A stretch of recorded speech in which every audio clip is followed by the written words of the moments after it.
ஆனா இந்த மேல போட்டிருக்கிற பட்ற சுரேஷ் இருக்கான்ல, அவர் வந்து பத்ம சுரேஷ், பட்ற சுரேஷ் சொல்லுவாங்க.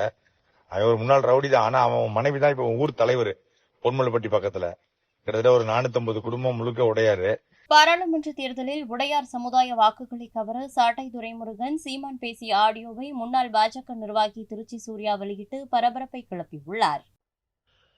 அண்ணா இவர் வந்து திரு அண்ணான்னு சொல்லிட்டு ஆஸ்திரேலியா நம்மளுடைய மிகப்பெரிய ஆதரவாளர். ஏற்கனவே தேர்தல் சம்பந்தமா நான் பேசியிருந்தேன்.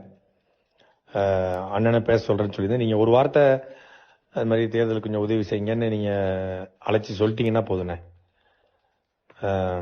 சொல்லிட்டீங்கன்னா போதும், அவர் செய்வார். ஒரு 5-10 லட்சம் ரூபாய்க்குள்ள செய்வாரு. நம்ம தயாரிப்பாளர் அருளன்ட்ட பேசினேன். நாளைக்கு திருச்சியில பாக்குறேன்னு சொல்லிருக்காப்ல. நாளைக்கு காலைல பார்த்து நாளைக்கு கன்னியாகுமரி போனோம். நான் பார்த்துட்டு எனக்கு எவ்வளவுன்னு சொல்லி நான் சொல்றேன் கொடுத்துறேன். ஊர் தலைவர் ஆனா இந்த மேல போட்டிருக்கிற பட்ற சுரேஷ் இருக்கான்ல, அவர் வந்து பத்ம சுரேஷ், பட்ற சுரேஷ் சொல்லுவாங்க. அவன் ஒரு முன்னாள் ரவுடி தான். ஆனா அவன் மனைவி தான் இப்ப ஊர் தலைவர். பொன்மலைப்பட்டி பக்கத்துல கிட்டத்தட்ட ஒரு 450 குடும்பம் முழுக்க உடையாரு.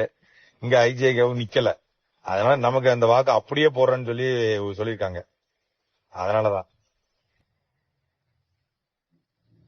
சரி கவனம்.